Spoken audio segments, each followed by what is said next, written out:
Before I start my review, I just wanted to say that in the bottom bar I have a link to the highlights. So if you want to watch what I'm talking about before I talk about it, click the link. First, I want to talk about Dan. Since coming to this challenge, he's had to deal with the pressures of alcohol. If you've seen the island, you knew that he was a big alcoholic. And that's where my perception of him came from. He was very rude. He was such a dick on the challenge, and I did not like him. And to be quite honest, I wanted to see him go on this challenge as soon as possible. My perception of him changed quite a bit since then. Since the island, he's become sober, and he is such a nicer person and such a better person than he was on the island. Like, there is a true transformation of who he was and who he is now. The fact that he can stay in the house and stay sober is a feat in and of itself. And for that, I respect him so much more. The mission this week was called Surf's Up and was pretty much a swimming relay from the mind of a crazy person. They were split into teams of 2, and what they had to do was jump on this surfboard contraption and try and stay balanced so they can ride down to at least halfway to the first buoy. And if they either rode down all the way or fell off at the beginning, they had to swim around these 2 buoys and then swim back to a bell and ring it, and that's when their time would stop. The team with the fastest average time would win. The red team got to choose the order, so they chose the blue team first, the gray team second, and then themselves last. The blue team only had one group to follow, that was Ty and Derek. Derek I can understand because he had to go twice, but Ty had no excuse. He hasn't done a great job in any of the challenges that he's done so far, but I will get into talking about him a little later in this video. The gray team also had one group to fall down, and that was Cara Maria and Dan. The red team, however, had every team to fall off the surfboard prematurely.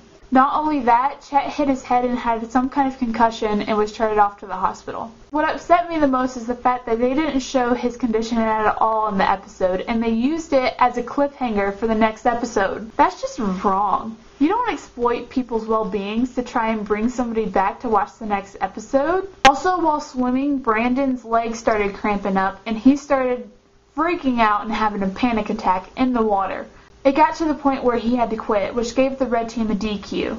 And the DQ is the max time of 20 minutes added to their accumulative time. With that being said, the gray team won. At the Gulag deliberation, the blue team voted in Ty and Katie, and the red team sent in Camilla and Brandon. This is where I get to talk about Ty. Ty is such a loose cannon. I don't see why Johnny thinks that he's such a great asset. He hasn't done good in any of the challenges. He fights with almost everybody. He's disrespectful to women, and not only just women, to everybody. And he takes a simple little prank too seriously. I hope he never comes to another challenge because he is the worst. The Gulag this week looked challenging, but it was a pretty simple concept. The challengers were attached to poles, and they pretty much had to push their opponent into barrels and tip them over.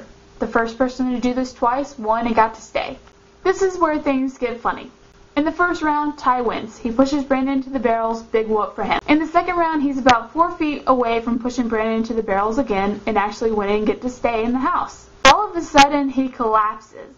And he's just lying there. After a few moments, TJ counts down from 5 and blows the horn and gives the points to Brandon for the round. This dude is still lying on the ground, like he pulled a muscle or something, I don't know. So after a while, TJ counts down from 10, and after the 10 seconds are done, TJ blows the horn and gives the win to Brandon, which made me really, really happy. And the dude was still lying on the ground. I don't get it. He's a lot bigger than Brandon is, and Brandon's still able to walk around and doesn't look fatigued at all. This dude that is chiseled and ripped and big and looks like he could run a marathon without getting winded collapsed and is not getting up and is whining like a little baby.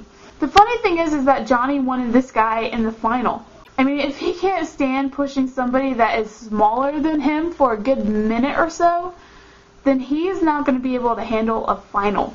The finals are like 20 times more brutal than any gulag that will ever be created. So with all that said, Ty definitely deserved to go home, and he definitely does not deserve to get to any final whatsoever in any challenges in the future. For the girls' gulag, Camilla beat Katie, which I have to give Camilla a little bit of credit because Katie is a fireball. She is a fighter. So it shows that Camilla is a little bit strong, but I still don't like her. And I think that if she had the chance, she would backstab her team in a second. With that being said, this episode is done. I don't know why I called this video an episode, but whatever. I'll see you guys next week.